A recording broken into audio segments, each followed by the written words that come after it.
Jello, folks! It is Aaron, the Turbo Reviewer, and I am so glad you've joined me once again for another Turbo Review. Transformers Generation 1 Soundwave. One of the most iconic figures in all of Transformers history. Legend has it that his head sculpt was the basis for Hasbro's design of the Decepticon symbol. He was also one of the original 10 Decepticons available in 1984. This review was requested by one of my subscribers, Bumblebloggin. Feel free to go subscribe to him after you've watched this video, of course. Soundwave's alt mode is a microcassette player. Most prominent is the door that opens up the cassette compartment. It's made of clear plastic, and the inner workings of the microcassette player are easily seen through it. Pressing the button on top of the player will cause the door to spring open.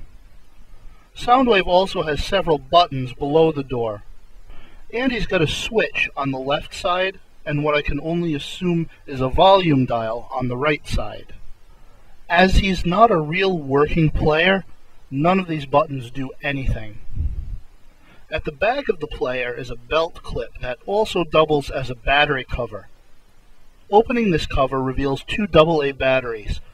These batteries aren't real either, but rather come into play in his robot mode. As alt modes go, this one is rather unique, and I'm giving it an 8.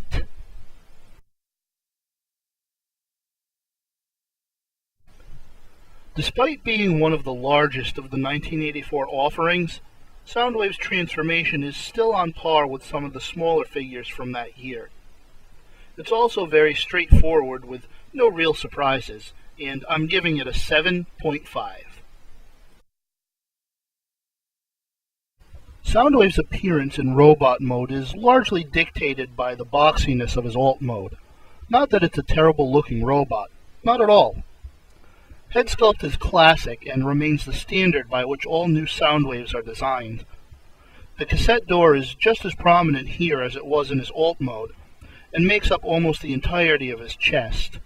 Of course, the button still opens the door. The batteries from his alt mode become his weapons. You can add a silver piece to one of them that acts as a missile. He can hold a weapon in each of his hands, but the more traditional look is to put the one with the missile in his hand and the other attached to his shoulder. He's also got metal feet, and metal parts are usually a plus.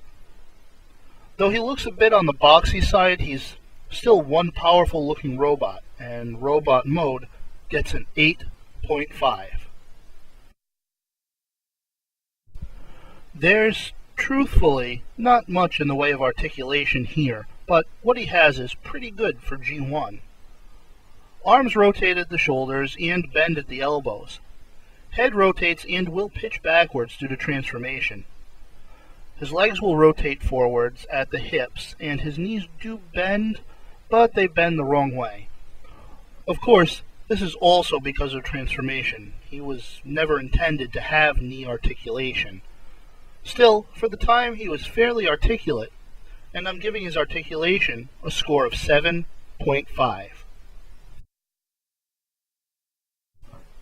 Soundwave's gimmick comes in the form of interaction between himself and any other Transformer that has a microcassette alt mode. To demonstrate, this particular Soundwave comes packed with his fellow Decepticon Laserbeak. In cassette mode, Laserbeak fits snugly into Soundwave's chest compartment. This adds play value to the figure in alt mode as well. As gimmicks go, it's decent, and it gets a score of 8.5.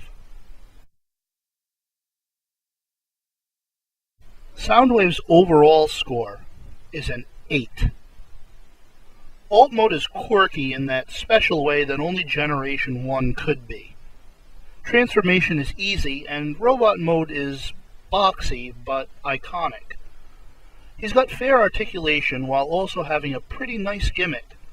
Oh, you'd better believe this one is recommended. Okay, so Soundwave is definitely a must-buy for any trans fan. He's a little bit expensive on the secondary market, but his cost isn't too prohibitive. While he does feature an alt mode that has little relevance in today's day and age, the character is just so well known that you'd be doing yourself a disservice to pass him up. This has been another Turbo review. Thanks for watching, and remember to help control the GoBot population. Have your GoBot spayed or neutered today.